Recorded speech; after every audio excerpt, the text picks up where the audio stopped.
Racist cop arrests black woman. Turns out she's state lawyer, ready to expose him. Danielle Johnson was no stranger to prejudice. She had spent much of her life proving wrong those who made unfair assumptions about her. Yet nothing prepared her for the encounter that would change her life forever.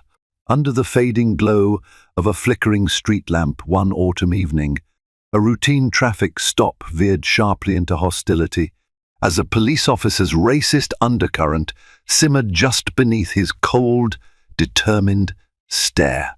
Danielle tried to keep her composure, but when the officer forced her from her car and clapped handcuffs onto her wrists, she realized this was more than a misunderstanding.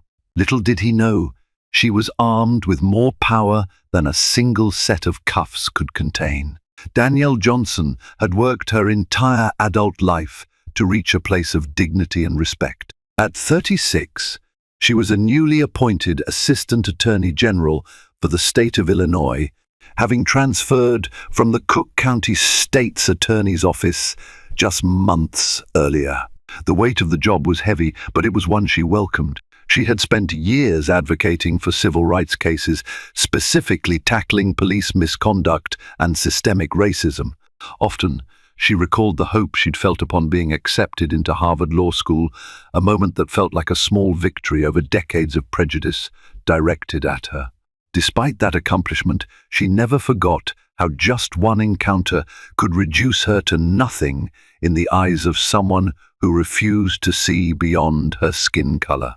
It was nearing midnight, and Danielle was finally heading home from a lengthy meeting in Springfield, where she had been poring over case files late into the evening. Her eyes burned from exhaustion, and her fingers drummed unconsciously on the steering wheel as she fiddled with the radio. She inhaled a deep breath, trying to keep herself alert during the 2-hour drive back to Chicago.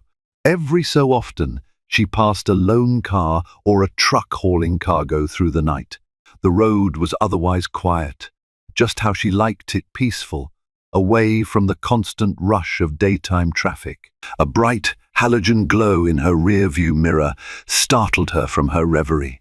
At first, she thought it might be a driver with overly bright headlights, but then the red and blue lights flicked on a police cruiser. She felt her stomach lurch with a jolt of anxiety. Her speedometer read well below the limit, so she wondered what the reason for the stop could be. Despite the surge of nerves, Danielle had a protocol she followed whenever she was stopped. She had represented enough people in police misconduct cases to know the routine. She slowed her sedan, turned on her hazard lights, and carefully pulled over onto the gravel shoulder. The swirling lights behind her cast an unsettling glow through the rear window. She rolled down her window and waited, already aware that the slightest misstep could turn a mundane stop into a confrontation. Anxiety was a familiar companion in these moments, no matter her degrees, her achievements, or the authority of her badge in the legal realm. She was a black woman alone on a dark road, about to deal with an unknown officer's intentions.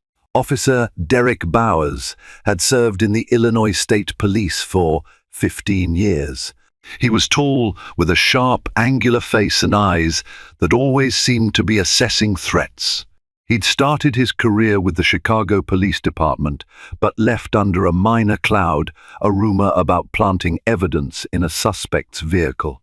Nothing was proven, and the complaint was eventually dismissed, but the rumor followed him. He rarely spoke of it, and official records bore no mention. He carried his cynicism on his sleeve. The job had twisted his worldview. His approach became a self-fulfilling prophecy. He believed he'd find criminals everywhere. So he did. On that particular night, Bowers had been patrolling a stretch of highway known for smuggling contraband into Chicago. He prided himself on his sixth sense for suspicious behavior. To him, a woman driving alone at that hour was reason enough to investigate. The department had given him leeway for years because he tended to find results. More arrests, more citations, more cases making their way through the system. Little did they realize how many borderline or overtly unlawful stops he made. As Officer Bowers approached Danielle's car, a growing sense of suspicion, fueled by his own bias, colored everything he observed. Danielle's expression, wary yet professional, did not deter him. Instead, he leaned in closer, shining a flashlight into her face. "License and registration," he demanded, his tone stiff, as though he were already convinced she was guilty of something. The smell of cheap coffee lingered on his breath. Danielle, controlling her breath, calmly retrieved her license and registration from her purse and the glove compartment. She kept her hands visible at all times, something she'd been taught to do from a young age as a safety measure. "May I ask, officer, what seems to be the problem?" His lips twisted into a frown. "I'll ask the questions. Now step out of the car." A chill slid down Danielle's spine. This was not standard procedure for a minor traffic stop. Nevertheless, she complied. She opened her door, then stood at the side of the road as cars occasionally whooshed by. Stirring the night air, Bowers loomed over her, scanning her license closely by the glow of his flashlight. She caught a glimpse of the name tag pinned to his uniform, Bowers. "And where are you coming from?" he asked curtly. "Springfield." "I had work," she responded, gesturing to the briefcase in her passenger seat brimming with documents. She wasn't sure how much information she should give. "I'm with the Attorney General's office." He took a step closer, ignoring her statement, eyes flicking to the interior of her car. "Working late, huh?"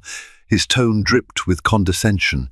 "Ma'am, I need to check your vehicle." "Back up." Danielle's brows furrowed. "Am I being detained?" He ignored the question. "Turn around. Place your hands on your head." Alarm bells rang in her mind. She knew her rights. As a lawyer, she was intimately aware that he had given no probable cause, no reason to search her. Yet she also understood there was a precarious power dynamic at play.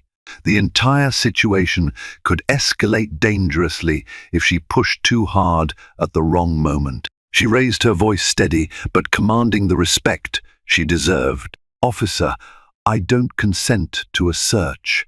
There is no basis." Her protest was cut short by his sudden movement.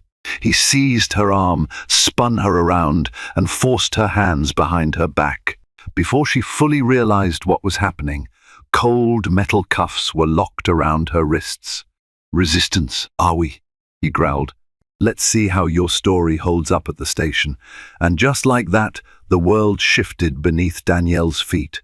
She was no longer the respected Assistant Attorney General working late hours on behalf of justice. She was a frightened suspect, pinned and helpless on the roadside under the glare of a power-hungry officer's flashlight. Officer Bowers shoved Danielle into the back of the cruiser. The overhead radio crackled with chatter reports of a domestic disturbance in a nearby suburb, a broken-down vehicle on the highway. All the while, Danielle's heart thundered in her chest. She tried to focus on breathing, reminding herself that she had done nothing wrong, that this officer was stepping beyond the bounds of procedure. Yet fear kept creeping in, each heartbeat echoing the potential for danger. After a 30-minute drive, they arrived at a small local station that served as a satellite office for the Illinois State Police.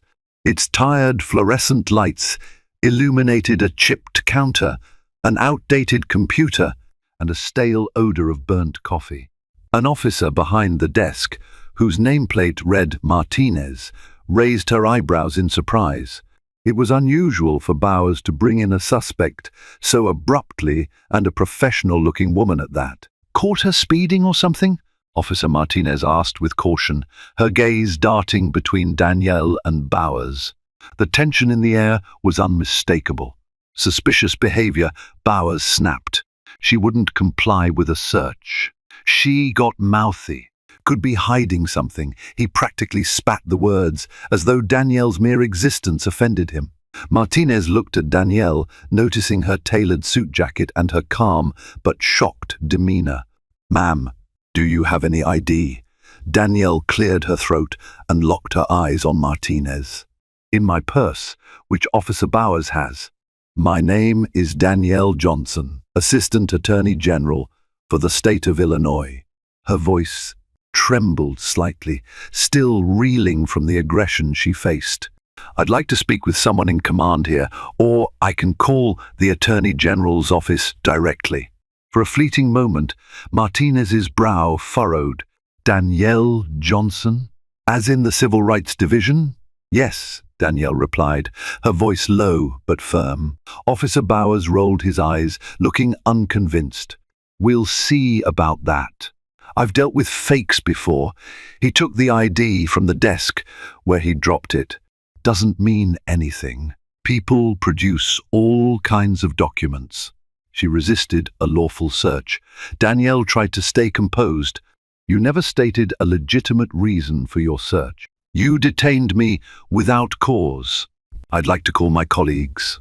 The harsh neon light made every detail stand out, the flicker in Martinez's eyes, the tension in Bowers' posture, the slight flush of indignation creeping up Danielle's neck. It was a surreal experience, a test of everything she knew by heart from the perspective of a legal professional, now living the harrowing truth of the justice system turned against her.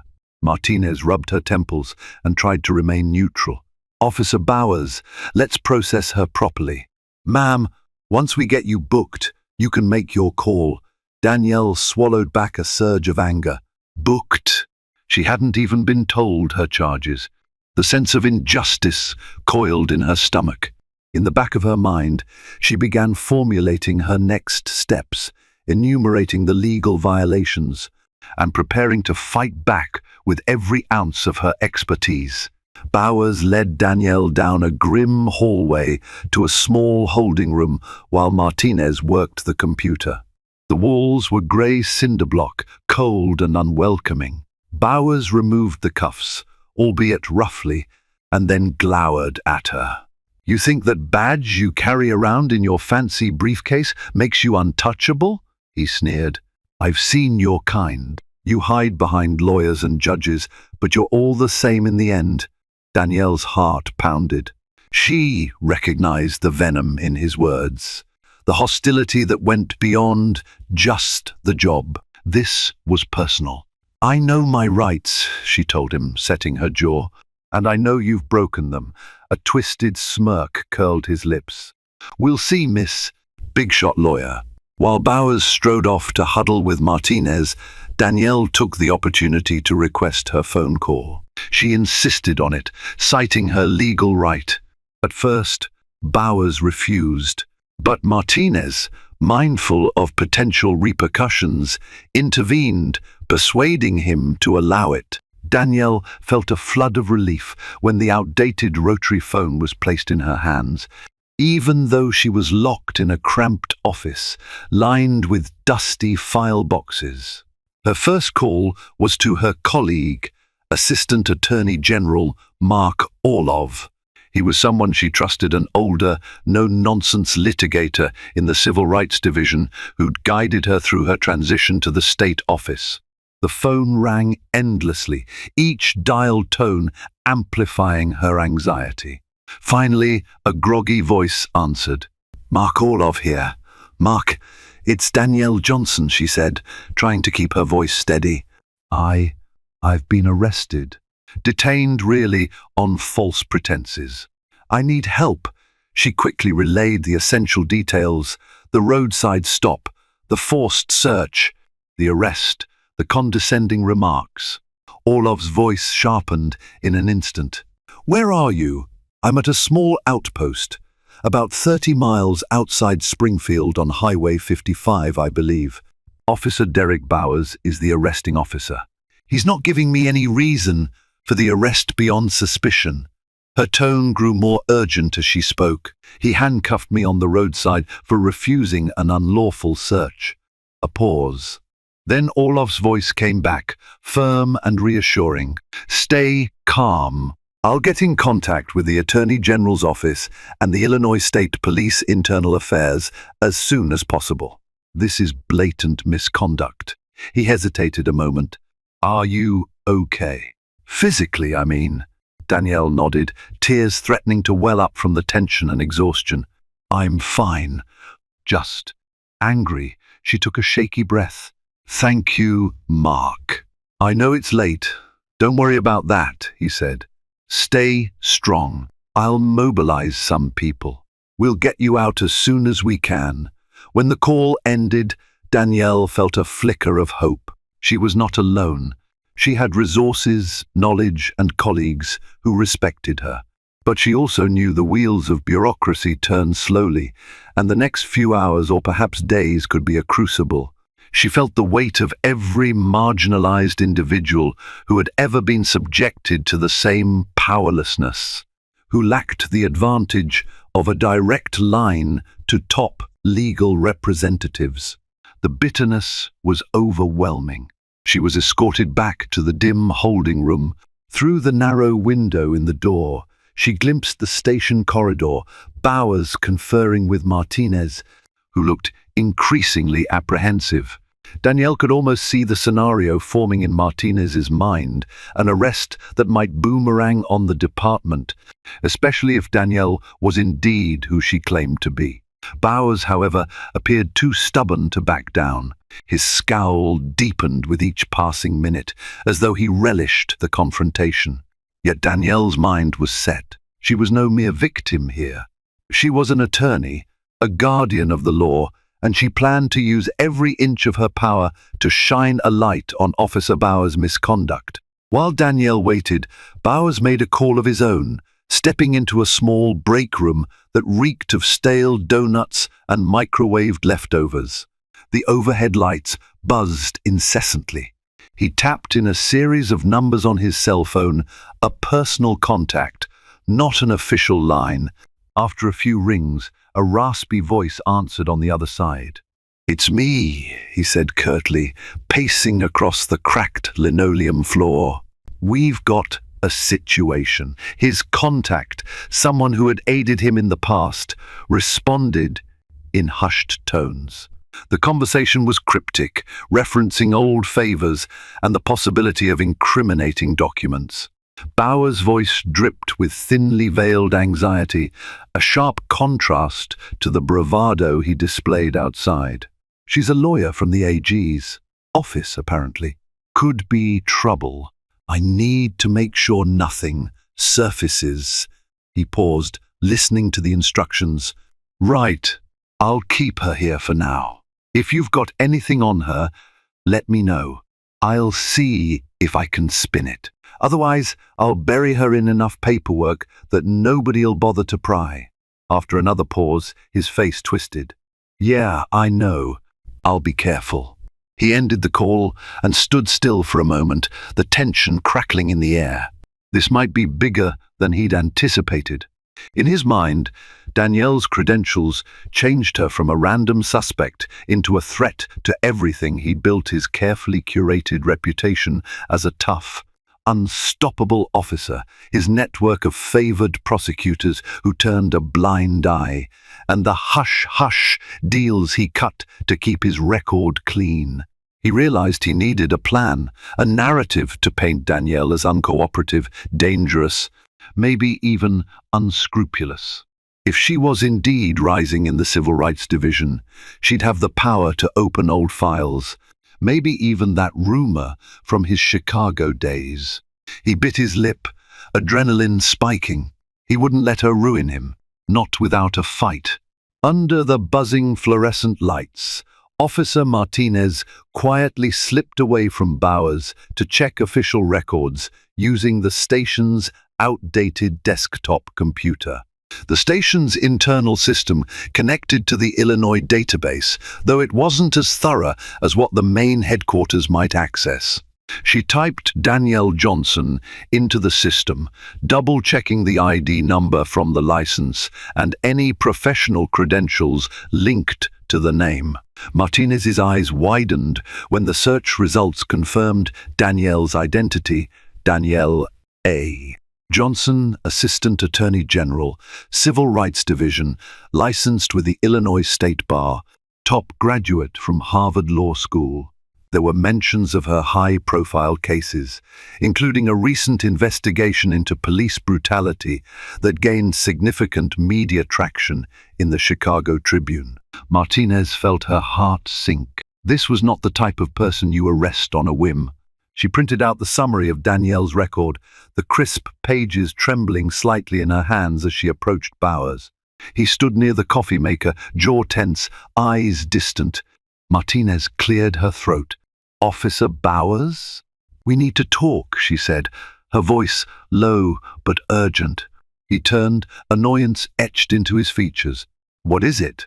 Martinez handed him the printout. "She's who she says she is, and it looks like she's a rising star in the Civil Rights Division.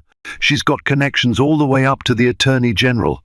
It's not looking good for us if we keep her here without a solid charge." Bowers snatched the papers, scanning them.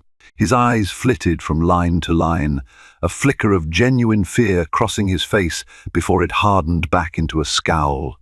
"Well, what's done is done," he said, trying to maintain authority. "She was resisting. That's all I need to book her." "Derek," Martinez pressed, using his first name for emphasis, "we both know that's not going to fly. She'll have an entire team of lawyers knocking on our door by morning, demanding an explanation. This station isn't equipped to handle that kind of heat." He tossed the papers onto the nearby desk. "Don't you think I know that?" He leaned closer, his voice a hiss. "Look, we do things by the book, right? She resisted. I have probable cause. I'll fill out the report. If the bosses want her out, they can let her out. But until then, we hold her like any other suspect."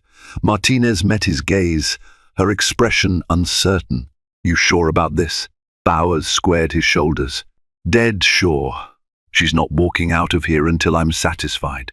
If you don't like it, you can file a complaint. But if you do, remember who's got your back on the next shift when things get rough out there." Martinez's lips pressed into a thin line. She wasn't entirely convinced, but the unspoken code of the force weighed heavily on her. For now, she decided to wait, though a knot of dread formed in her stomach. One thing was clear, the night was about to get much more complicated. As dawn approached, a faint glow crept over the horizon, signaling the start of a new day. Danielle had barely slept. They'd kept her in the holding room without so much as an apology or an explanation of charges. Her mind whirled with the possibilities of what might happen next. She was determined to stand her ground, but fear had a way of creeping in during those solitary hours. She heard a polite knock on the metal door before it opened, revealing Officer Martinez. The officer slipped inside, a cautious expression on her face. She gently closed the door behind her. "Miss Johnson," Martinez began quietly, "I want to apologize for the way things have gone. Officer Bowers can be adamant." Danielle exhaled, studying Martinez's posture. She could sense genuine concern. "I appreciate that," she replied softly, "but I need to know what's happening. I have a right to my legal counsel, and I have colleagues who will be looking for me." Martinez nodded. "They already are.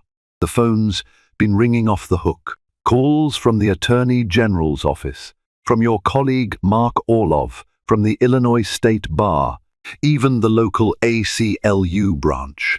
Martinez pressed her lips together.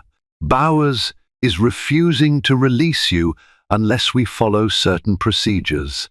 He filed a report claiming you resisted a lawful search. He's using language that suggests you posed a threat." Danielle's stomach churned. She knew exactly how cops with an agenda could twist the narrative. "So what happens now?" "I'm going to do my best to expedite this," Martinez said. "Honestly, I believe you'll be out soon. But Bowers, he's doubling down. He's convinced if we let you go without processing, it'll raise suspicion, and his superiors might see him as weak or incompetent. He's covering himself. She hesitated, then added, I'm worried. If he drags his feet, or if he tries to push a false story, this could escalate. I'm prepared to fight back, Danielle responded, her voice steady. I won't let him bulldoze my rights. Martinez nodded again. I just wanted you to know there's at least one person here who sees your side. I can't override him, but I'm not going to lie for him either. She paused. If there's anything I can do, within reason, let me know. It wasn't the miracle Danielle had hoped for, but it was a glimmer of humanity in an otherwise hostile environment. Officer Martinez, at least, recognized that justice was not being served by blindly following Bauer's tactics. Danielle felt a cautious sense of gratitude, along with the renewed conviction that this battle was worth fighting. The sun was slowly rising outside, and with it, perhaps, a chance to reveal the truth. Back in Chicago, Mark Orloff was up before sunrise, making frantic calls from his living room. His coffee had gone cold on the table, untouched. He wore an old Harvard Law sweatshirt as he hunched over his laptop, scanning legal statutes and drafting motions to secure Danielle's release. Nearby, half a dozen thick case files lay scattered, references to prior incidents of police misconduct within the state. He spoke with the Attorney General, Lisa Patterson, whose calm voice belied her urgency. Mark, I've already contacted the Illinois State Police Director. He's going to personally look into this. But we need more details, like the specific charge. Bowers can't just hold her without a filed complaint. Mark rubbed his forehead. According to the station's front desk, he's claiming she resisted arrest during a traffic stop, which is ridiculous. Anyone who knows Danielle knows she wouldn't do that. The AG sighed. We'll expedite an investigation. But in the meantime, do what you can to keep pressure on them. If you can get that station's commanding officer on the phone, demand a timeline for her release. We can't let them bury her in paperwork or stall the process. I'm on it, Mark said. After hanging up, he dialed the desk number at that satellite station, fully prepared to push every button available. Eventually, Officer Martinez answered, her voice tense. Mark introduced himself, explaining the gravity of the situation. I'd like to speak with the officer in charge immediately, Mark demanded. Officer Bowers is unavailable at the moment, Martinez replied carefully. He's out dealing with some official matter. I'll pass on your message. Mark clenched his jaw. You tell him that if he does not provide a valid charge or release Miss Johnson will be filing a motion in court, and he'll be facing a civil rights lawsuit for unlawful arrest. We have the backing of the Illinois Attorney General. Understood. A pause. Then Martinez spoke softly. Understood. I'll pass that along. When Mark set the phone down, he felt a surge of both anger and resolve. This was more than personal. It was emblematic of a system that all too often disregarded proper procedure when dealing with black citizens. Danielle's position gave her a rare advantage. She had powerful allies, resources, and intimate knowledge of the law. But Mark couldn't shake the thought of countless others who did not. With renewed determination, he started drafting a press release.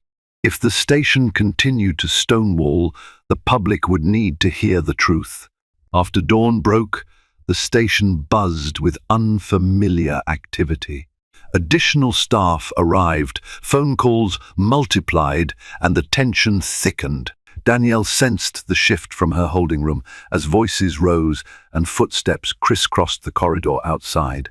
Finally, mid-morning, the door swung open to reveal Officer Bowers, face set in a grim line. On your feet, he ordered. Danielle stood, steeling herself. Am I being released? Bowers let out a bitter laugh.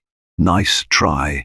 You've got some big friends calling in favors, but I'm not some rookie you can scare off. We're heading to the interrogation room. I need your statement. She followed him into the hallway, noticing that Officer Martinez stood a short distance away watching. Her presence was reassuring, though Danielle couldn't rely on her for direct intervention. They walked to a sterile, windowless room, equipped with a battered metal table and 2 chairs. A camera was mounted in the corner. Bowers took a seat opposite Danielle, flipping through a clipboard of paperwork. He pressed the record button on a small device. For the record, interview with suspect Danielle Johnson, conducted by Officer Derek Bowers at approximately 9:30 a.m. Miss Johnson, state your name and occupation for the record. Danielle folded her hands in front of her. Danielle A. Johnson, Assistant Attorney General, Civil Rights Division, State of Illinois. Bowers jotted something on his notepad, ignoring the tension in the air.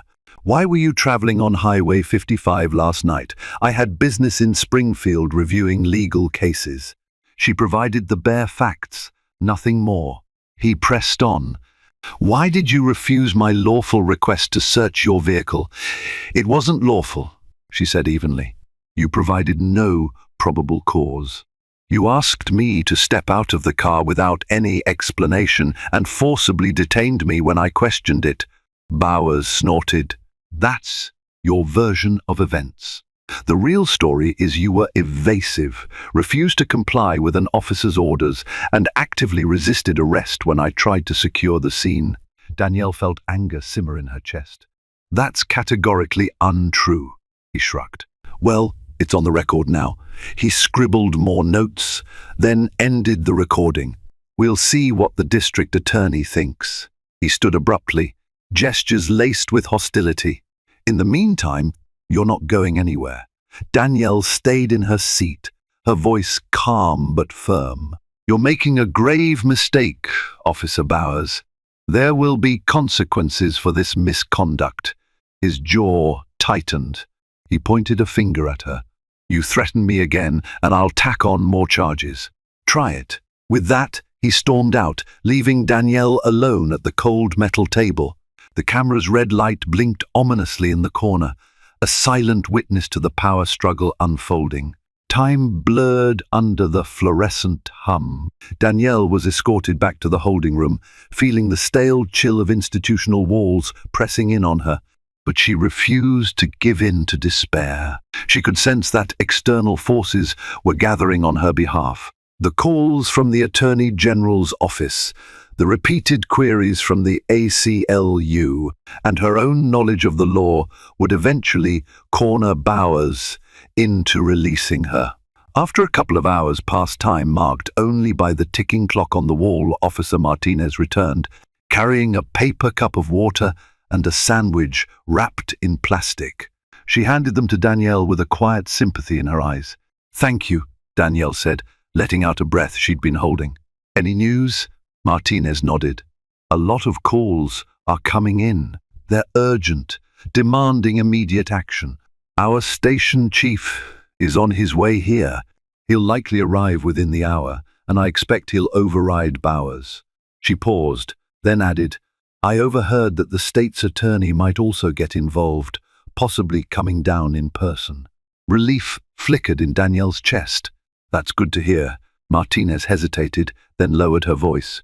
I want you to know that if you file a complaint or a lawsuit, whatever you do, I'll tell the truth about what happened. That small declaration of solidarity sparked gratitude in Danielle's weary heart. Thank you, she repeated. I truly appreciate that. I know it's not easy to speak up. Martinez's expression was resolute. I joined the force to serve and protect. This isn't right. I can't stand by and let him manipulate the situation. The moment held a quiet power. 2 women, one a black state lawyer unjustly detained, the other a Latina officer caught in a moral quandary, found common ground in the belief that justice was more than a slogan. It was a fragile but vital aspiration, worth defending even when it placed them on a collision course with entrenched power. The station chief, Captain Howard Goodwin, arrived at midday, a tall man in his late 50s with a salt and pepper mustache and the no-nonsense air of someone who had seen it all. He immediately summoned Officer Bowers and Martinez to his makeshift office, a cramped room crowded with filing cabinets and dusty plaques. The tension in the air was palpable. "What in God's name is going on here?" Goodwin demanded, tossing a manila file onto the desk. "I have the Attorney General breathing down my neck about an unlawful arrest of one of her staff." Bowers stiffened. "Sir, I acted on suspicion of contraband." She refused a search, resisted arrest. "Cut the nonsense," Goodwin barked, glaring at Bowers. "I've reviewed your report, and it's full of holes. No probable cause. No mention of a clear traffic violation. You're burying this department with an arrest that won't stand in court for 2 seconds." Bowers' face flushed with anger. "Sir, with all due respect, I've made arrests under similar circumstances plenty of times and—" "Plenty of times?" Goodwin's eyes narrowed. "You'd better hope none of those are questionable, or Internal Affairs will have a field day." He glanced at Martinez. "Officer, what's your assessment?" Martinez spoke carefully, aware of the minefield. "Captain, Miss." Johnson did not appear to resist. She merely asked for the reason behind the search. "I believe Officer Bowers overstepped standard procedure." Bowers shot Martinez a look of pure venom, but Goodwin held up a hand to silence him. "That's what I figured. Listen, Officer Bowers, we're releasing Miss Johnson now. She's free to go. I'll handle the fallout. But if I find out you fabricated evidence or lied in any part of your report, I promise you, I'll let Internal Affairs do their worst." Bowers gnashed his teeth, but he saw the writing on the wall. If he kept pushing, he might be fired on the spot. "Fine," he muttered, hands clenched at his sides. Goodwin turned to Martinez. "Get Miss Johnson out of that room. Apologize. And for God's sake, don't say another word that can incriminate this department any further." Then he looked back at Bowers. "We'll discuss your future here later. For now, stand down." Bowers said nothing, but the fury in his eyes was unmistakable. Martinez quickly left to fetch Danielle, relief washing over her as she realized the ordeal was finally coming to an end. Yet a small shiver of foreboding pricked her. Bowers was not the type to accept defeat graciously. Danielle was escorted into the hallway where she found Captain Goodwin waiting. He offered a curt nod, his gaze tinged with regret. "Miss Johnson, I apologize for the inconvenience and distress you've experienced. You're free to go." Inconvenience. The word rang hollow after the humiliating hours she'd spent under unjust detention. But Danielle held her composure. She nodded. "I'd like my belongings now, including my car keys and my phone." Goodwin gestured to a small property tray at the front desk. Of course, Danielle picked up her phone, noticing dozens of missed calls and texts. She scrolled briefly messages from Mark, from the AG's office, from family members who'd heard the shocking news. Her cheeks burned with a mixture of relief and anger. She could imagine her mother's worried voice, her father's quiet rage. But she'd soon reassure them she was okay. As she turned to leave, Officer Bowers appeared at the end of the corridor, arms folded over his chest. Their eyes locked, a silent clash of wills. She could practically feel the hatred radiating from him. Before she could slip out the door, he stepped forward, his voice low and menacing. "You think you've won, Miss Johnson? You have no idea what you've started," he growled. "People in your position can fall from grace overnight."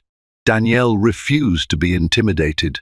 She straightened her shoulders, meeting his glare with her own. "I don't fear the truth, officer, and I won't hesitate to expose corruption wherever I find it." His face twisted into a sneer. "We'll see. Just remember, you're not the only one with connections." She felt a spark of indignation. "Threatening me further only proves my point." Then she turned on her heel, pushing through the station door into the cool afternoon air. As she walked to her car, she took a moment to breathe, letting the fresh breeze wash over her. Every step felt surreal. She was free, but the imprint of the cuffs lingered like a bruise on her wrists. She resolved, then and there, to pursue justice not just for herself, but for anyone else who might have suffered under Bauer's brand of policing.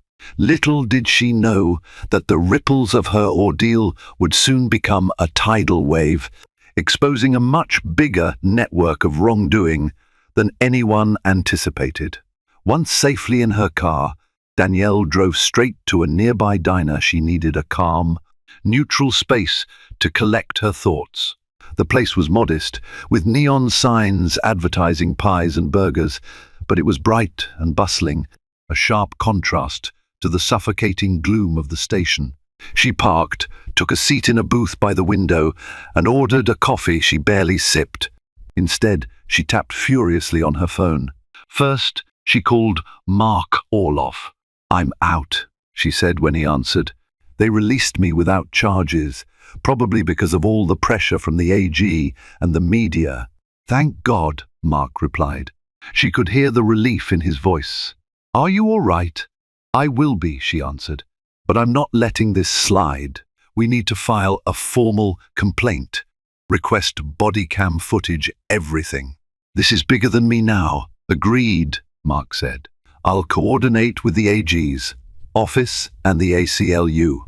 They're already preparing a statement. There's media interest too." Chicago Tribune reached out, wanting a comment. Danielle took a breath. "Let's do it. Let the public know what happened. Transparency is our greatest weapon here."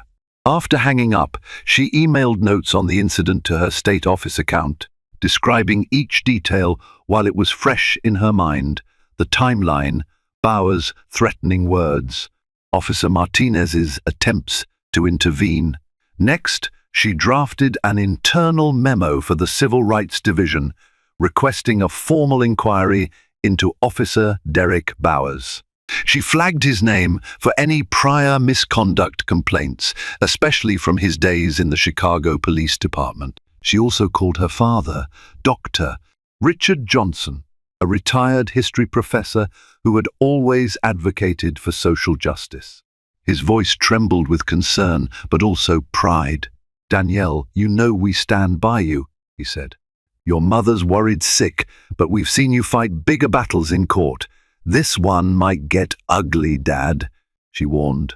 Bowers threatened he had connections. "I don't know who he's working with, but I sense a network of corruption. Shine the light of truth," her father replied firmly. "That's all you can do." By the time she finished her calls and emails, the coffee in her cup had grown cold. She rubbed her temples, exhaustion pressing in, but a renewed sense of purpose propelled her. The next step was clear: gather all the evidence, line up witness statements, and prepare for a legal showdown. She had no illusions about how tough the path might be, but she also knew that the biggest triumphs emerged from relentless perseverance. The next morning, Danielle arrived at the Cook County State's Attorney's office in downtown Chicago, a place she knew intimately from her previous employment. The building's towering glass facade reflected the city skyline, a monument to law and order in the bustling metropolis. Mark met her in the lobby, looking slightly haggard from the round-the-clock effort he'd been putting in. "I've pulled some of Bauer's old files," Mark said as they walked to a conference room. "You're not going to like what we found." They settled into worn leather chairs around a long table stacked with folders. Mark slid one thick folder toward her. Inside were printouts of disciplinary hearings, complaints filed by citizens, and internal memos that had never seen the light of day. Turns out Bowers was flagged multiple times at the Chicago Police Department for excessive force and racial profiling, Mark explained. Most complaints were dismissed due to lack of evidence. But there's a pattern. Danielle flipped through page after page. Each complaint told a similar story: an unjust stop, aggressive tactics, a suspect, often black or Latino, left feeling threatened or injured. The official records noted that Bowers' arrests led to convictions in some cases. But the question loomed large. Had he manipulated or fabricated evidence to secure those convictions? Why was he never fully investigated? Danielle asked, her stomach twisting in disgust. Mark shrugged. Some of these memos mention he had a mentor high up in the department, a deputy chief, who apparently shielded him. When that deputy chief retired, Bowers transferred to the Illinois State Police, presumably to avoid further scrutiny. Mark grimaced. We suspect he might have a network of sympathetic folks covering for him, especially in smaller stations. Danielle leaned back, the weight of the revelations pressing down. This is systemic. If we prove Bowers engaged in misconduct, we might pull the thread that unravels multiple wrongful convictions. Mark nodded. Exactly. That's why we're going to push hard on an official investigation.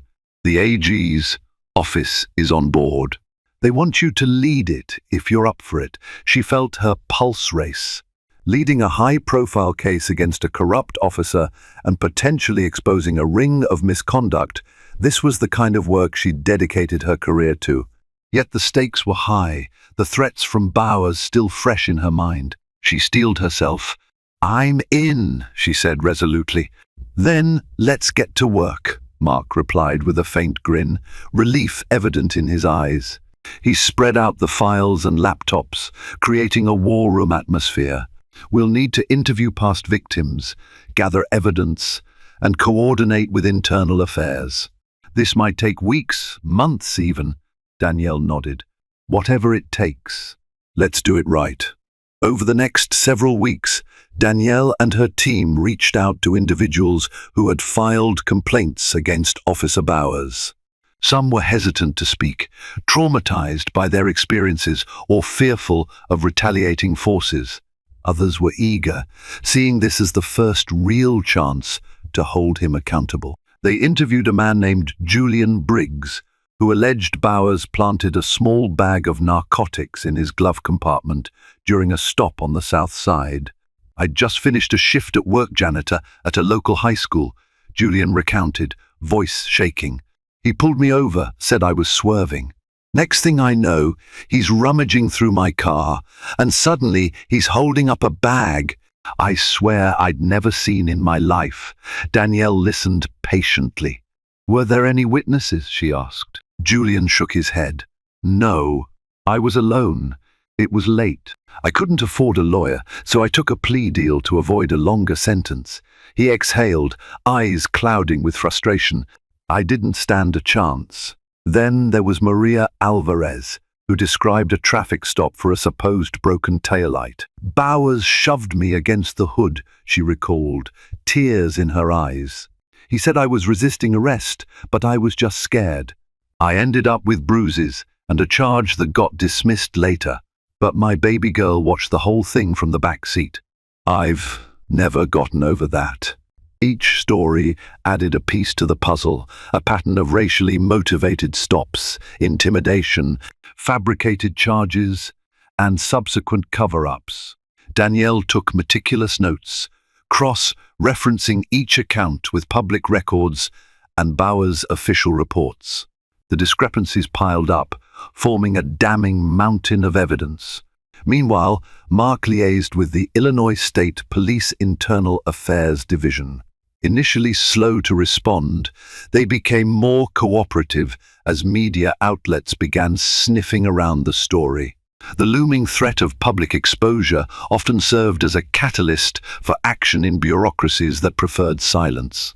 The final piece fell into place when Danielle found an internal memo referencing Operation Shield, a rumored initiative in which certain officers bent the rules to achieve higher arrest quotas, supposedly with tacit approval from some superiors. Though the memo didn't name Bowers directly, the timeline and pattern aligned with his track record. As the scope of corruption became clearer, Danielle realized that this was not merely about her wrongful arrest. It was about systematically targeting communities of color for easy arrests, feeding them into a justice system that often presumed them guilty. The irony of her own position, a civil rights lawyer who had fallen victim to the very misconduct she fought, pressed heavily on her. But it also ignited her resolve. "This is bigger than we thought," Mark said one evening, as they pored over documents in an office lit only by a flickering fluorescent lamp. "We might bring down multiple officers, maybe even some higher-ups, if this investigation goes where I think it will." Danielle nodded, her gaze intense. "Then we owe it to all these victims to see it through, no matter how ugly it gets." She ran a hand over her face, exhaustion creeping into her bones. "We're forging ahead. Let the truth come out." Word of Danielle's investigation reached Bowers sooner than she expected. One cold morning, she emerged from her condo in Chicago's Bronzeville neighborhood and discovered a note tucked under her windshield wiper. "Back off, or else." The handwriting was scrawled and anonymous, but the message was clear. It wasn't just a note. She noticed fresh scratches on her car door, deliberate, jagged lines. Her chest tightened. She quickly scanned the street for any sign of a lurking presence, but saw only empty sidewalks and the usual morning traffic. She immediately called Mark, voice trembling. "I just got threatened," she told him, describing the note. "I'm sure it's Bowers or someone connected to him." Mark's response was swift and measured. "I'll contact the AG's office and the local precinct. We'll get you some protection. Don't drive that car until the cops have a chance to dust for prints." Despite her outward calm, her mind reeled with anger, fear, and determination. She refused to be cowed by intimidation tactics. But the reality sank in. This was a dangerous pursuit. She might be dealing with an entrenched culture that wouldn't hesitate to lash out.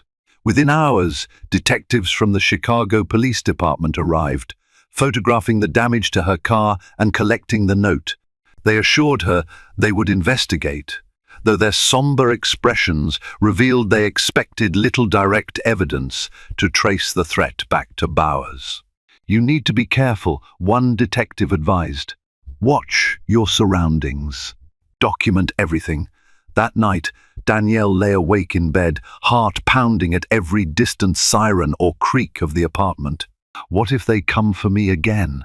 She thought of her parents, friends, and the weight of responsibility she carried for those who'd been wronged by Bowers.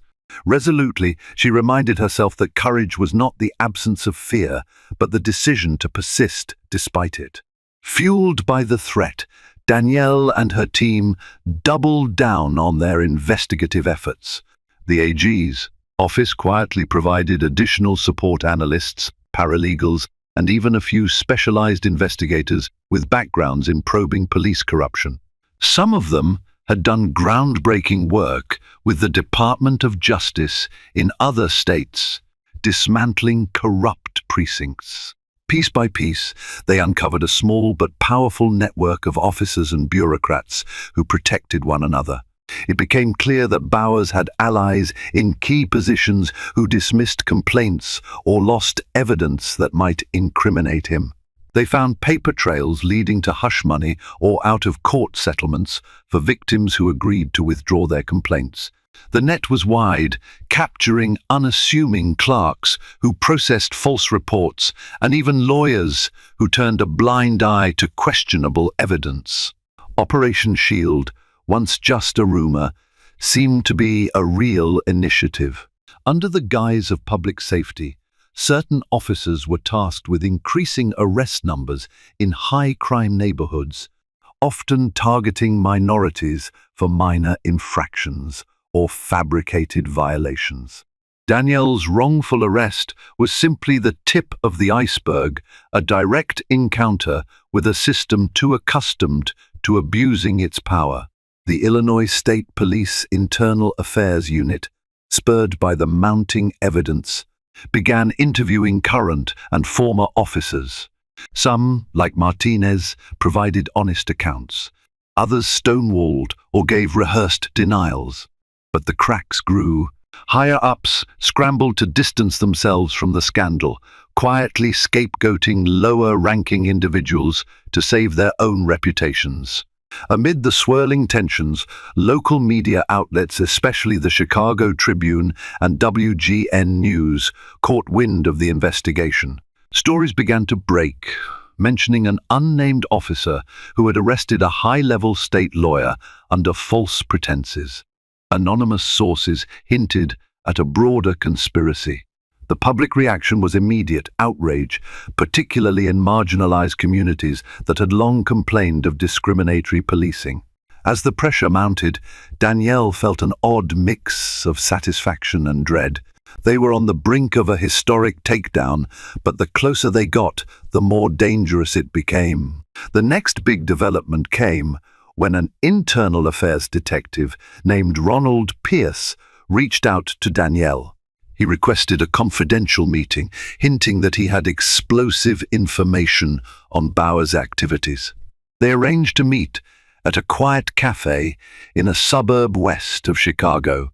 Detective Pierce arrived in plainclothes, scanning the surroundings nervously before sliding into the booth across from Danielle. She could sense his unease, the fear of a man stepping outside the protective circle of the blue wall. "What I'm about to tell you could cost me my job, or worse," Pierce said, leaning in. "But I can't stay silent anymore." Danielle nodded, quietly encouraging him to proceed. "I've been looking into old files, stuff we never fully investigated," he explained, his voice barely above a whisper. "Bowers has been implicated in at least 3 incidents of planted evidence we suspect, but we lacked solid proof. In one case, there was a dashcam video, but it vanished from the evidence locker. That's not the only thing that's disappeared. Paperwork, witness statements gone." Her mind raced. "So there's a direct link between Bowers and missing evidence." Pierce swallowed. "Yes, and it goes higher than him. I have reason to believe a lieutenant in the Internal Affairs Division itself is part of this.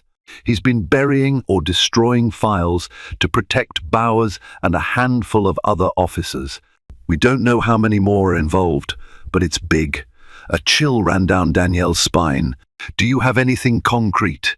Pierce glanced around, then slid a small USB drive across the table. "I managed to recover some fragments of deleted videos and documents. It might not be everything, but it shows a pattern. Combined with the testimonies you've gathered, it could blow this case wide open." Danielle took the drive, her hand trembling with a mixture of anticipation and apprehension.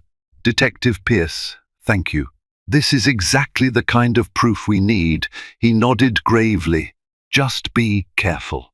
The more people see you getting close to the truth, the more desperate they'll become." In that moment, Danielle realized they were no longer merely investigating misconduct. They were poised to expose a malignant cancer within the police system. She left the cafe with a new burden of responsibility, the knowledge that if they failed to bring this to light properly, it could be hidden again. Not this time, she vowed. Armed with Pierce's evidence and corroborating witness statements, Danielle and her team prepared formal charges against Bowers and several co-conspirators. The AG's office coordinated with the U.S. Attorney to explore possible federal civil rights violations. Tensions were at a boiling point. One crisp morning, the official warrants were signed. Illinois State Police, under Captain Goodwin's orders, arrested Bowers at his home. Meanwhile, other officers named in the conspiracy found themselves cuffed and brought in. The news cameras captured every moment, broadcasting it across the state, the once untouchable cop, now facing the consequences of his actions. Danielle watched the coverage from her office, a sense of vindication washing over her. She was on a conference call with Mark, the AG, and the federal prosecutors discussing the next steps. That's when her phone buzzed, showing an unknown number. Hesitating for a moment, she answered. A voice she recognized immediately seethed on the other end.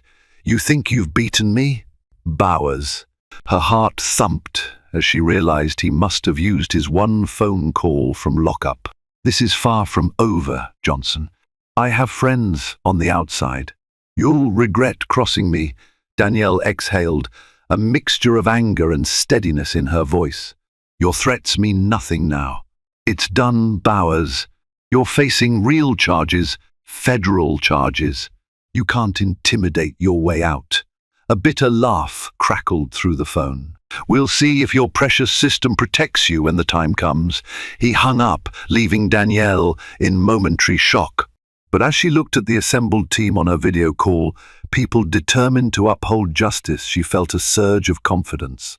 This was no longer a one-woman battle.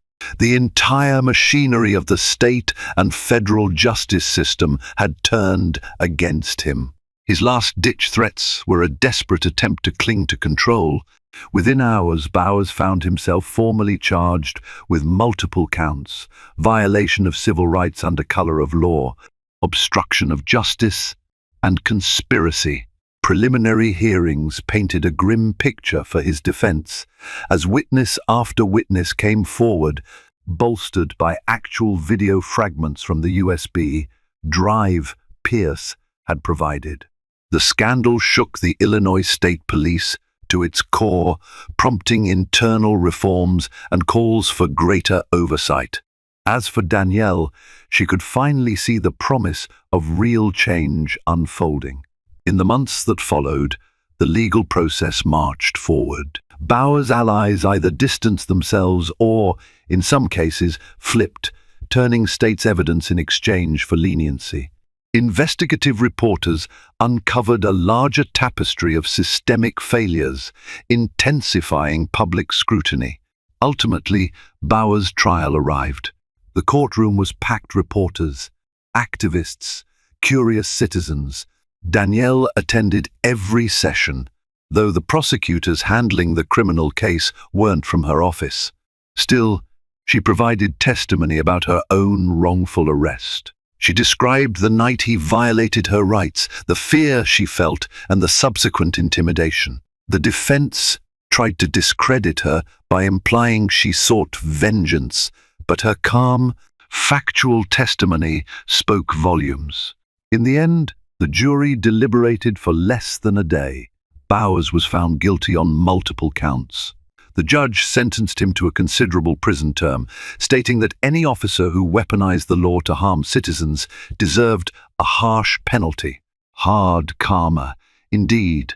Danielle watched as Bowers was led away in handcuffs, the very symbol of authority stripped from him.